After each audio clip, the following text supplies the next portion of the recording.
Hello guys, good morning. Lalong-lalo na sa mga subscriber natin dyan at mga nakasubaybay sa channel natin. Ngayon dito guys, pag umaga is tag-init pero pag hapon medyo maulan ganun. Pero ang topic natin guys ay tungkol sa guys, trangkaso. So may kunting tayo pero opinion ko lang 'yon. Kung susundin nyo o hindi, walang problema. Ang importante kung makatulong sa inyo, kundi mabuti. Kung hindi naman, wag niyo na i-try kasi lang to. Baka sakali in case of emergency lang to na wala tayong mga gamot-gamot diyan sa tabi-tabi. So pwede na to. Ang gagawin lang natin guys, ito lang luya. Lang natin. Ipainit lang natin to. I-slice natin, linisan, tapos i-slice, pakuluan. So, kaso medyo may konting alam nyo na may konting to yung luya natin. Pero dagdagan din natin kasi hindi pa nakabili. So, pero bago ang lahat, linisan muna natin tapos pakulo. Ang gagawin natin dyan guys, kasi ito talaga ang ginagamot ko simula dati. Inom lang ng inom ako para matanggal lahat ng mga lamig sa buong katawan, lalong-lalo na sa mga joint. So para sa akin napaka-effective naman to, kaya itutuloy ko kung anong nararapat sa sarili ko o ano ang hinahanap ng katawan ko. Kaya hugasan ko muna guys para maumpisa natin. Guys, nandito na yung ginger natin. Nalinisan ko na. Ang gagawin lang natin nito, i-slice lang natin sa dalawa. Hindi na kailangan anuhin pa natin na i-slice ng maliit-maliit. Kailangan, ganyan lang, pwede na yan. Matik na yan na mag-absorb sa tubig natin.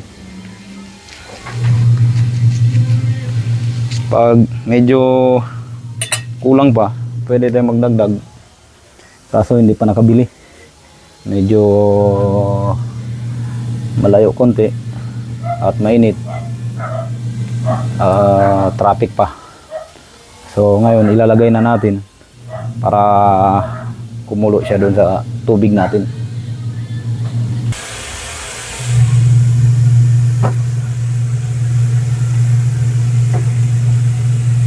Antay lang natin na kumulo.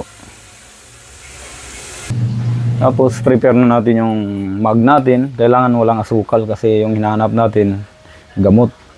Kasi pag lalagyan natin ng asukal, ibig sabihin hindi na yun siya gamot.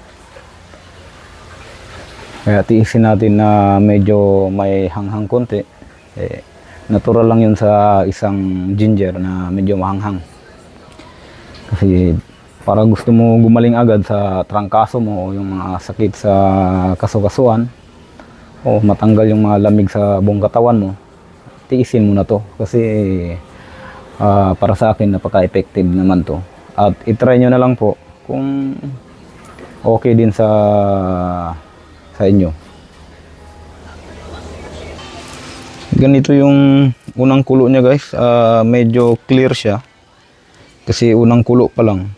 Pangalawa yan, medyo may kulay na yan. Parang nag green tea, gaya ng ito ginger tea namang tinatawag sa iba. Pero sa akin lang yung salabat yata to, ewan ko anong tawag nila. Kaya yan ang inumin ko hanggang matanggal yung trangkaso ko. Dapat huwag kayo hinto kapag hindi matanggal. Kasi pag isang inom lang, dalawa, tatlo, yun, imposible naman yun. Kung maswerte, okay. Thank God na tanggal agad para hindi na tayo mag-suffer.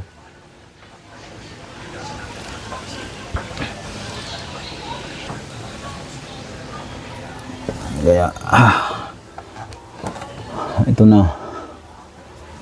Iinom na tayo para mabawas-bawasan yung natin. Kung sa bagay, pinawisan ako.